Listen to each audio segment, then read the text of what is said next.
నమస్తే, welcome to magazine story.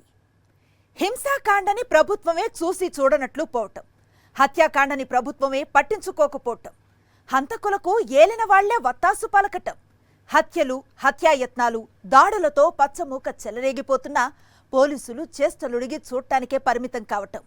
Andhra Pradesh చరిత్రలోనే కాదు, ఉమ్మడి ఆంధ్రప్రదేశ్ చరిత్రలో కూడా ఇంతటి దారుణ పరిణామాలు ఎప్పుడూ చోటు చేసుకోలేదు. ఆంధ్రప్రదేశ్లో కొనసాగుతున్న ఆటవిక పాలన మానవ హక్కులను కాలరాస్తోంది. ప్రజాస్వామ్య స్ఫూర్తిని అవహేళన చేస్తోంది. భావ ప్రకటన స్వేచ్ఛ గొంతు కోస్తోంది. రెడ్ బుక్ రాజ్యాంగ అండతో టీడీపీ గూండాల అరాచకాలకు అంతే లేకుండా పోతోంది. ఏపీలో సాగుతున్న ఆటవిక పాలన చూసి దేశమంతా నివ్వెరపోతోంది. దీనిపైనే ఇవాల్టి మ్యాగజైన్ స్టోరీ. ప్రభుత్వ ప్రేరేపిత హింస. మీరు విన్నది నిజమే. ఆంధ్రప్రదేశ్లో కొనసాగుతున్నది ముమ్మాటికి ప్రభుత్వ ప్రేరేపిత హింసాకాండే. సర్కార్ వారి కనుసన్నల్లోనే హత్యలు, హత్యాయత్నాలు జరుగుతున్నాయి. ఏలిన వారి ఆదేశాలకు అనుగుణంగా దాడుల పర్వం కొనసాగుతోంది. వైఎస్ఆర్సీపీ నేతలు, కార్యకర్తలు సానుభూతి పరులే లక్ష్యంగా పచ్చమూక పైశాచికంగా పేట్రేగిపోతున్నాయి. ఓవైపు హత్యాకాండ కొనసాగుతుంటే మరోవైపు ఎల్లో బాండ్ల అరాచకాలు, వేధింపులు తట్టుకోలేక పదుల సంఖ్యలో ఆత్మహత్యలు కూడా చేసుకున్నారు. కూటమి ప్రభుత్వం అధికారంలోకి వచ్చాక వేలాది కుటుంబాలు, గ్రామాలు విడిచి వెళ్లిపోయాయి. రాక్షసత్వం మూర్తీభవించిన పాలకుల ఏలుబడిలో ఇప్పుడు ఆంధ్రప్రదేశ్ రక్తమోడుతోంది. ఆంధ్రప్రదేశ్లో కత్తులు కరాళ నృత్యం చేస్తూనే ఉన్నాయి. అధికారికంగానే కుత్తుకలు తెగిపోతున్నాయి. పోలీసుల సాక్షిగా టీడీపీ మూకలు రెచ్చిపోతూనే ఉన్నారు. హత్యలకు, దౌర్జన్యాలకు తెగబడుతూనే ఉన్నారు. గిట్టని వారిని మట్టుబెట్టడమే లక్ష్యంగా పైశాచిక దాడులు సాగుతున్నాయి. రాజకీయ రాక్షసి జడలు విప్పి రక్తం పారిస్తోంది. ఏపీ ముఖ్యమంత్రి చంద్రబాబు నాయుడికి పరిపాలన కొత్త, ముఖ్యమంత్రి పదవీ బాధ్యత కొత్త కాదే. ఇప్పటికి 3 పర్యాయాలు సీఎంగా పనిచేశారు. ముఖ్యమంత్రిగా ఇది 4వసారి. అసలు పరిపాలన అంటే ఏంటో కూడా తెలియని వ్యక్తిని, రాజకీయాలు అంటే ఏమాత్రం అవగాహన లేని వ్యక్తిని హఠాత్తుగా ఆ పదవిలో కూర్చోబెడితే పాలన మీద పట్టు తెచ్చుకోలేక, అధికార యంత్రాంగం మీద అదుపు సాధించలేక చేతులెత్తేసిన స్థితిలో మాత్రమే ఎక్కడైనా సరే ఈ స్థాయిలో హింస జరుగుతుంది. ఇన్ని హత్యలు జరుగుతాయి. కానీ దశాబ్దాల రాజకీయ అనుభవం, దశాబ్దాల పరిపాలనా అనుభవం ఉన్న చంద్రబాబు ముఖ్యమంత్రిగా ఉన్న సమయంలోనూ ఇంత హింస రచన జరుగుతుందంటే ఇదంతా పాలకులు చూసి చూడనట్టు వ్యవహరించడం వల్లే సాగుతోన్న రక్తపాతమని రాజకీయ పరిశీలకులు విశ్లేషిస్తున్నారు. ఇది ప్రభుత్వ ప్రేరేపిత హింసాకాండ అని, ప్రభుత్వ ప్రోత్సాహక హత్యలని సామాన్య ప్రజలు కూడా స్పష్టం చేస్తున్నారు. అధికారంలోకి వచ్చిన మరుక్షణం నుంచే హత్యా రాజకీయాలకు అండదండలు అందిస్తూ అంబేద్కర్ రాజ్యాంగాన్ని పక్కన పారేసింది చంద్రబాబు ప్రభుత్వం. రెడ్ బుక్ రాజ్యాంగాన్ని అమల్లోకి తెచ్చేసింది. నాటి నుంచి వైఎస్ఆర్సీపీ నేతలు, కార్యకర్తలు సానుభూతి పరులే లక్ష్యంగా పచ్చగూండాలు బరితెగించారు. హత్యలు, హత్యాయత్నాలు, దాడులతో ఆటవిక పాలనకి కేర్ ఆఫ్ అడ్రస్ గా ఆంధ్రప్రదేశ్ ని మార్చేశారు. దేశమంతా ఏపీలో జరుగుతోన్న హింసని, హత్యలని చూసి నివ్వెరపోతున్న చంద్రబాబు ప్రభుత్వ తీరులో ఏమాత్రం మార్పు రాలేదు. అందుకు తాజా ఉదాహరణే రాప్తాడులోని రామగిరి మండలం పాపిరెడ్డిపల్లికి చెందిన వైఎస్ఆర్సీపీ కార్యకర్త కురుబ లింగమయ్య దారుణ హత్య. ఎమ్మెల్యే పరిటాల సునీత సమీప బంధువులైన టీడీపీ నేతలు రాళ్లు, కర్రలు, ఇనుప రాడ్లతో లింగమయ్యపై అత్యంత రాక్షసంగా దాడి చేశారు. ఆయనతో పాటు ఆయన 2 కుమారుల మీద కూడా హత్యాయత్నం చేశారు. ఈ దాడిలో లింగమయ్య తలకు బలమైన గాయం కావడంతో అనంతపురంలోని ఒక ప్రైవేట్ ఆసుపత్రిలో చికిత్స పొందుతూ మృతి చెందాడు. రామగిరి ఎంపీపీ ఉప ఎన్నిక నేపథ్యంలో పాపిరెడ్డిపల్లిలో వైఎస్ఆర్సీపీ నేత జయచంద్రారెడ్డి ఇంటిపై ఎమ్మెల్యే పరిటాల సునీత సమీప బంధువులైన ధర్మవరపు రమేష్ కుటుంబ సభ్యులు రాళ్ల దాడి చేశారు. ఆ సమయంలో జయచంద్రారెడ్డి ఊర్లో లేరు. కుటుంబ సభ్యులు మాత్రమే ఇంట్లో ఉన్నారు. ఇలా ఇంటిపై దాడి చేయడం తగదని, జయచంద్రారెడ్డి రాగానే సామరస్యంగా మాట్లాడుకుందామని వైఎస్ఆర్సీపీ కార్యకర్త లింగమయ్య వారికి సర్ది చెప్పి పంపేశారు. దీన్ని పరిటాల బంధువులు జీర్ణించుకోలేకపోయారు. వైఎస్ఆర్సీపీకి అనుకూలంగా ఉన్నారనే కారణంతో లింగమయ్య కుటుంబంపై కక్ష పెంచుకున్నారు. మార్చి 30వ తేదీన లింగమయ్య పెద్ద కుమారుడు మనోహర్ బైక్ పై అత్తారింటికి వెళ్తుండగా దారిలో ధర్మవరపు రమేష్ అనుచరులు రాళ్ల దాడి చేశారు. ఆ దాడి నుంచి తప్పించుకుని ముందుకెళ్లిన మనోహర్ తండ్రికి ఫోన్ చేసి జరిగిన విషయం చెప్పాడు. అంతలోనే వారు మరో 10 మందితో కలిసి కర్రలు, ఇనుప రాడ్లతో వచ్చి ఇంట్లో ఉన్న లింగమయ్య, చిన్న కుమారుడు శ్రీనివాసులపై దాడి చేశారు. ఈ దాడిలో లింగమయ్య తలకు బలమైన గాయమై చికిత్స పొందుతూ మృతి చెందాడు. పరిటాల శ్రీరామ్ ఆదేశాలతోనే లింగమయ్య హత్య జరిగిందని రాప్తాడు మాజీ ఎమ్మెల్యే వైఎస్ఆర్సీపీ నేత తోపుదుర్తి ప్రకాష్ రెడ్డి చెప్తున్నారు. హత్యకు పాల్పడిన నిందితులను కాపాడేందుకే పోలీసులు ప్రయత్నిస్తున్నారని, లోకేష్ రెడ్ బుక్ రాజ్యాంగం అమలు చేయడానికి పోలీసులు తహతహలాడుతున్నారని ప్రకాష్ రెడ్డి స్పష్టం చేశారు. కురుబ లింగమయ్యను హత్య చేయడం జరిగింది. మరి హత్య జరిగింది, హంతకుల పేర్లు వారి కుమారులు సంఘటనా స్థలంలో ఉండి దెబ్బలు తిన్న వారి కుమారులు చెప్తా ఉన్నారు. పోలీసులు తమకు కావలసిన విధంగా ఎఫ్ఐఆర్ రాసుకొని లింగమయ్య అన్న భార్యతో సంతకం పెట్టించుకొని ఇద్దరి పేర్లే నమోదు చేస్తూ ఉన్నారు. ఎందుకు ఇది? మరి 5-6 మంది పాల్గొన్నారని ఆ సంఘటనలో గాయపడ్డ శ్రీనివాసులు లింగమయ్య అన్న కొడుకు మాట్లాడుతూ ఉంటే, నిన్న నేను ఆసుపత్రికి వెళ్ళి పరామర్శించడానికి వెళ్ళినా కూడా ఆయన పేర్లు చెప్తా ఉన్నాడు. మరి కేవలం ఇద్దరి పేర్లే ఎందుకు ఎఫ్ఐఆర్లు చేస్తున్నారు అంటే, హత్య కావించబడ్డ వారి పక్షాన మీరు నిలబడి, వారి కుటుంబానికి అండగా నిలబడి, ఈ రాష్ట్రంలో చట్టం ఉంది, న్యాయం ఉంది, ధర్మం ఉంది, మేమున్నాం మీ పక్షాన అని చెప్పాల్సిన పోలీసులు మరి ఎవరికి చుట్టంగా మారారు మీరు? వైఎస్ఆర్సీపీ జెండా పట్టుకుంటే దాడి చేస్తున్నారు. వైఎస్ఆర్సీపీకి జిందాబాద్ కొడితే ఆస్తులు ధ్వంసం చేస్తున్నారు. టీడీపీ అరాచకాలను అడ్డుకునే ప్రయత్నం చేస్తే చాలు చంపేస్తున్నారు. హత్యలు చేయడం మాత్రమే కాదు, మానవ హక్కులను కాలరాయడంలో కూడా పచ్చముఖ రెడ్ బుక్ రాజ్యాంగానికి జైకొడుతోన్న పోలీసులు ముందున్నారు. పాపిరెడ్డిపల్లిలో లింగమయ్య అంత్యక్రియలకు వెళ్లకుండా వైఎస్ఆర్సీపీ నేతలను పోలీసులు ఎక్కడికక్కడ అడ్డుకున్నారు. ఒకవైపు హత్య చేసిన వాళ్లని వెనకేసుకొస్తూ, మరోవైపు బాధితులకు అండగా నిలిచే ప్రయత్నం చేసే వాళ్లని అణచివేస్తూ ఆటవిక పాలనకి సరికొత్త అర్థం చెప్తున్నారు. బంధువులను, స్నేహితులను కూడా లింగమయ్య అంత్యక్రియలకు రాకుండా పోలీసులు అడ్డుకున్నారు. నిజాలను చంపేయడానికి, సాక్షులను భయభ్రాంతులకు గురిచేయడానికి, హంతకులను రక్షించడానికే పోలీసులు ఇదంతా చేస్తున్నారని మాజీ ఎంపీ గోరంట్ల మాధవ్ విమర్శిస్తున్నారు. ఆదర్శనే వ్యక్తి ఆధ్వర్యంలో, సునీతమ్మ కనుసన్నల్లోనే, శ్రీరామ్ కనుసన్నల్లోనే కుర్వ లింగమయ్యపై అత్యంత దారుణంగా దాడి చేసి సంపి పొట్టన పెట్టుకుంది ఈ ప్రభుత్వము, ఈ సునీతమ్మని ఈ సందర్భంగా తెలియజేస్తున్నాను. ఈరోజు లింగమయ్య హత్య జరిగిన తర్వాత బంధువులను రానివ్వకున్నారు, స్నేహితులను రానియకున్నారు, కులస్తులను రానియకున్నారు, పార్టీ పెద్దలను కూడా అక్కడికి రానివ్వకుండా ఎక్కడిదెక్కడ అరెస్టులను చేసి పోలీసు వారు కూడా అన్ని గ్రామాలలో మా లీడర్ల దగ్గరికి పోయి మీరు అక్కడికి పోతే కేసులు కడతామని కూడా బెదిరిస్తున్నారు. ఇంతకంటే దుర్మార్గం లేదు. ఇది దుర్మార్గం పరాకాష్ఠకు చేరిందనడంలో ఎలాంటి సందేహం లేదు. 2019లో వైఎస్ఆర్సీపీ అధికారంలోకి వచ్చినప్పుడు పార్టీ క్యాడర్ టీడీపీ శ్రేణుల మీద ఎలాంటి దాడులు చేయలేదు. ఏపీలో విధ్వంసం సృష్టించలేదు. టీడీపీ నేతలు, కార్యకర్తలు, సానుభూతి పరులను టార్గెట్ చేయలేదు. చివరికి టీడీపీ కార్యాలయాల జోలికి కూడా వెళ్లలేదు. సంక్షేమం, అభివృద్ధి మీదే జగన్ ఫోకస్ పెట్టారు. అదే బాటలో వైఎస్ఆర్సీపీ శ్రేణులన్నీ నడిచాయి. కానీ 2024 ఎన్నికల్లో కూటమి విజయం సాధించిన నాటి నుంచి ఏపీలో హింస కొనసాగుతూనే ఉంది, విధ్వంసం కొనసాగుతూనే ఉంది.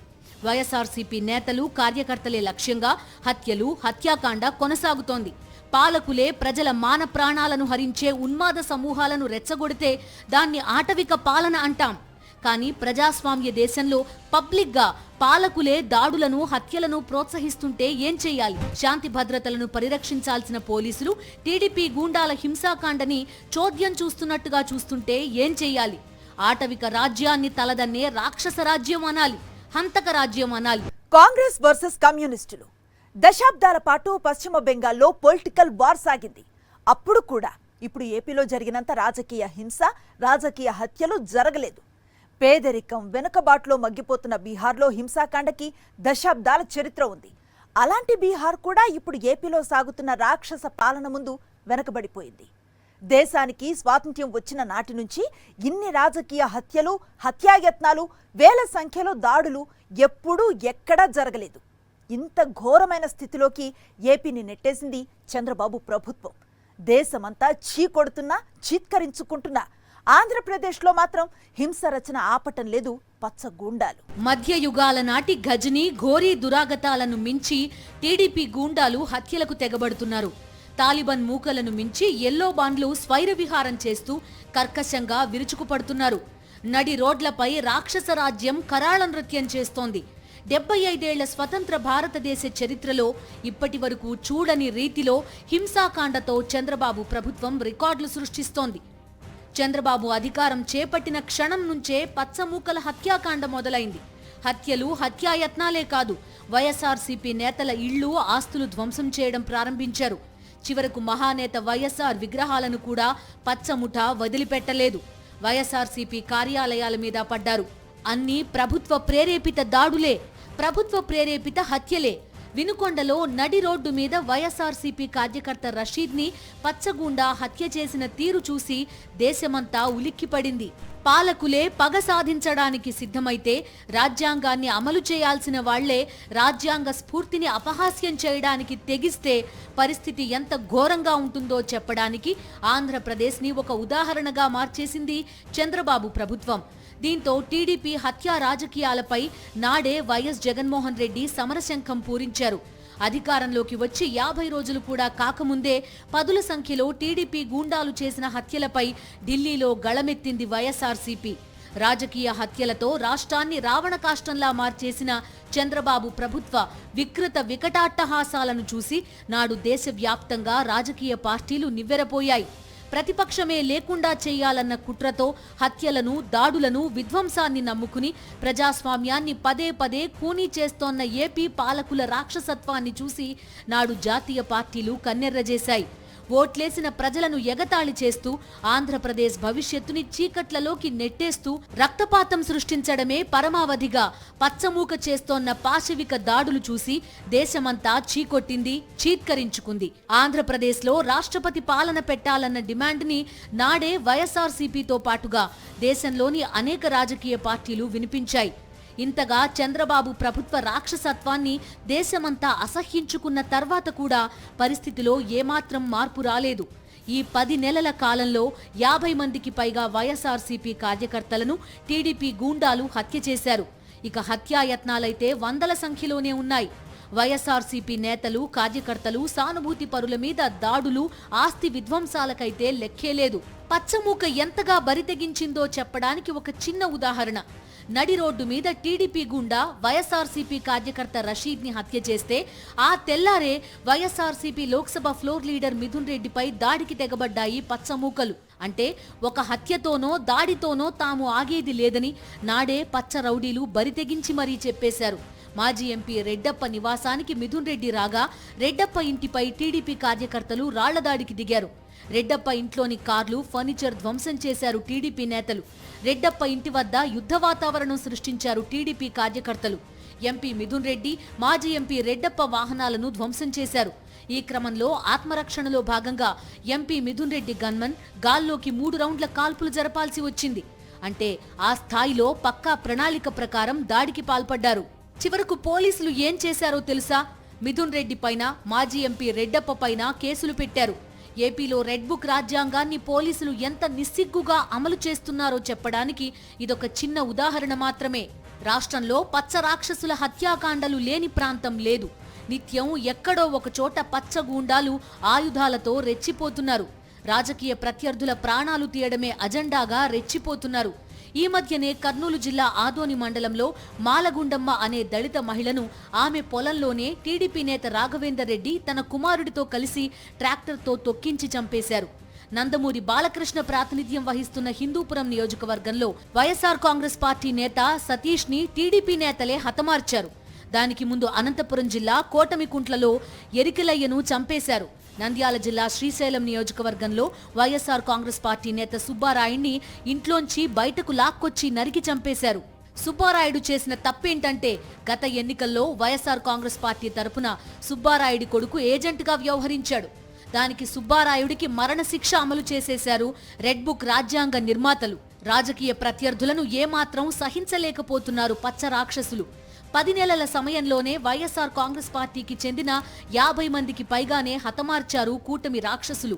350కి పైగా హత్యాయత్నాలు చేశారు. పదుల సంఖ్యలో ప్రత్యర్థులపై అక్రమ కేసులు బనాయించి పోలీస్ స్టేషన్ల చుట్టూ, జైళ్ల చుట్టూ తిప్పుతూ వేధిస్తున్నారు. ఏ ప్రభుత్వమైనా సరే పాలనలో సెట్ కావడానికి కొంత సమయం పడుతుంది. దాన్నే హనీమూన్ పీరియడ్ అంటారు. కానీ అసలు అధికారం చేపట్టడానికన్నా ముందే ఏపీలో టీడీపీ గూండాలు విధ్వంసం మొదలుపెట్టారు. ఎన్నికల ఫలితాలు వెలువడుతోన్న రోజు నుంచే అరాచకాలు సృష్టించడం ప్రారంభించారు. ఏపీ అంతా రక్తం ఏరులై పారేలా చేయడం మొదలుపెట్టారు. అంటే హింస రచన చేయడంలో పచ్చ రాక్షసులకు ఆ స్థాయి నైపుణ్యం ఉందన్నమాట. నాటి నుంచి మొదలైన పచ్చమూక పైశాచికత్వం చంద్రబాబు ముఖ్యమంత్రిగా ప్రమాణ స్వీకారం చేయగానే మరింత రాక్షస రూపం తీసుకుంది. ఈ 10 నెలలుగా ఆంధ్రప్రదేశ్లో జరుగుతోన్న హత్యలు, హత్యాయత్నాలే అందుకు తిరుగులేని రుధిర సాక్ష్యాలు. 10 నెలల క్రితం సంక్షేమంలో, అభివృద్ధిలో పరుగులు పెట్టిన రాష్ట్రం. 10 నెలల క్రితం అద్భుతమైన సంస్కరణలతో దేశం మొత్తం అబ్బురపడేలా చేసిన రాష్ట్రం. ఇప్పుడు బీహార్, పశ్చిమ బెంగాల్లను మరపిస్తూ హింస రచనకి కేంద్ర బిందువుగా మారిపోయింది. ప్రజలను నిత్యం మభ్యపెడుతున్న పాలకులు, రెడ్ బుక్ రాజ్యాంగం అమలు చేస్తూ నిత్యం కోర్టుల చేత చీవాట్లు తింటూ మొట్టికాయలు వేయించుకుంటున్న ఖాకీలు. ఇదెక్కడి అన్యాయం అని ప్రశ్నించిన పాపానికి తప్పుడు కేసులతో, అక్రమ అరెస్టులతో అల్లాడుతున్న సామాన్య ప్రజలు, సోషల్ మీడియా యాక్టివిస్టులు. వైఎస్ఆర్సీపీ తరపున నిలబడిన పాపానికి పచ్చ రాక్షసుల నెత్తిటి దాహానికి బలైపోతున్న కార్యకర్తలు. ఇది ప్రస్తుతం ఆంధ్రప్రదేశ్ పరిస్థితి. 5.5 కోట్ల మంది ప్రజల కలలను, ఆశలను వెక్కిరిస్తూ రెడ్ బుక్ రాజ్యాంగ అమలులో తరించిపోతూ వికటాట్టహాసం చేస్తోంది చంద్రబాబు ప్రభుత్వం. 2019 నుంచి 2024 దాకా ఏపీలో సాగిన జనరంజక పాలన దేశమంతా అబ్బురపడేలా చేసింది. కోవిడ్ లాంటి మహమ్మారిని ఎదుర్కోవడంలో అగ్రరాజ్యాలే చేతులెత్తేసిన సమయంలో జగన్మోహన్ రెడ్డి ప్రదర్శించిన పాలనా దక్షత అందరినీ అబ్బురపరిచింది.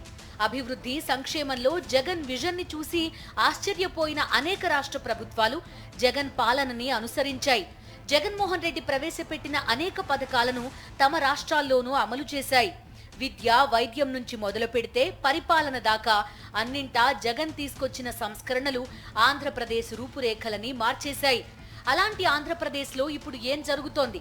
సంక్షేమం లేదు, అభివృద్ధి లేదు, ఎన్నికల హామీల అమలు లేదు. ఉన్నదల్లా ఒక్కటే, అణచివేత. జరుగుతున్నవి ఒక్కటే, హత్యలు, హత్యాయత్నాలు, దాడులు. దేశమంతా చీకొడుతున్నా నిస్సిగ్గుగా, నిర్లజ్జగా రాక్షస పాలన సాగిస్తోంది చంద్రబాబు ప్రభుత్వం. 2024 ఎన్నికలకు ముందు నుంచే రెడ్ బుక్ పేరుతో లోకేష్ సాగించిన బెదిరింపు పర్వం అంతా ఇంతా కాదు. ఎన్నికల ప్రచారంలోనూ రెడ్ బుక్ ని చూపిస్తూ ప్రజలను, వైఎస్ఆర్సీపీ నేతలు, కార్యకర్తలను, సామాన్య ప్రజలను భయభ్రాంతులకు గురి చేశారు లోకేష్. చంద్రబాబు ముఖ్యమంత్రిగా ప్రమాణ స్వీకారం చేయడానికన్నా ముందే ఏపీలోని ప్రధాన నగరాల్లో వెలిసిన రెడ్ బుక్ హోర్డింగ్స్ చూసి తెలుగు ప్రజలంతా నివ్వెరపోయారు. అప్పటికే టీడీపీ, జనసేన శ్రేణులు ఏపీలో హింసరచన మొదలుపెట్టాయి. అదే సమయంలో రెడ్ బుక్ హోర్డింగ్స్ ఏపీలోని ప్రధాన నగరాల్లో వెలిశాయి. చంద్రబాబు ప్రమాణ స్వీకారానికి ప్రధాని మోదీ, హోంమంత్రి అమిత్ షాలకు కూడా రెడ్ బుక్ హోర్డింగ్స్ స్వాగతం పలికాయి.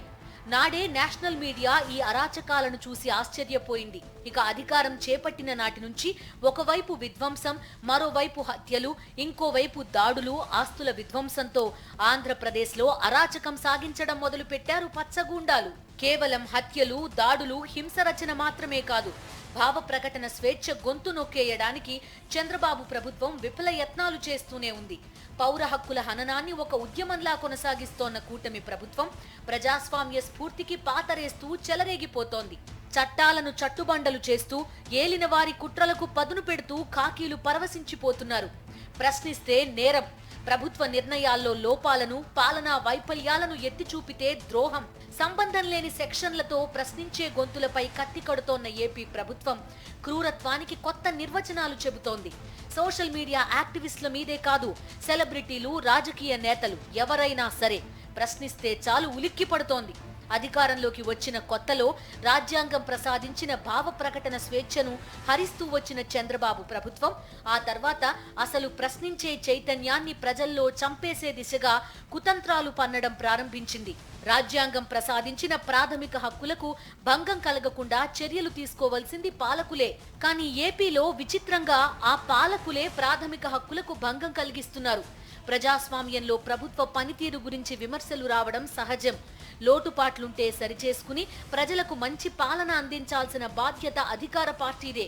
ఈ స్ఫూర్తిని ఇసుమంతైనా వంటబట్టించుకోకుండా చంద్రబాబు నాయకత్వంలోని కూటమి ప్రభుత్వం కక్ష సాధింపు ధోరణితో వ్యవహరిస్తోంది.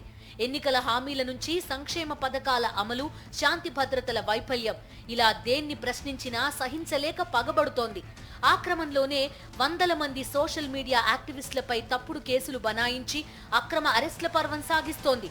పోలీసుల తీరును తీవ్రస్థాయిలో తప్పుబడుతూ ఆంధ్రప్రదేశ్ హైకోర్టు ఎన్నిసార్లు మొట్టికాయలు వేసినా, చీవాట్లు పెట్టినా ఖాకీలు మాత్రం రెడ్ బుక్ రాజ్యాంగానికి నిస్సిగ్గుగా సెల్యూట్ చేస్తూనే ఉన్నారు. క్లుప్తంగా చెప్పాలంటే ఆంధ్రప్రదేశ్లో కొనసాగుతోన్న ఆటవిక పాలనని ప్రశ్నించే వారి ప్రాణాలకు గ్యారంటీ లేదు.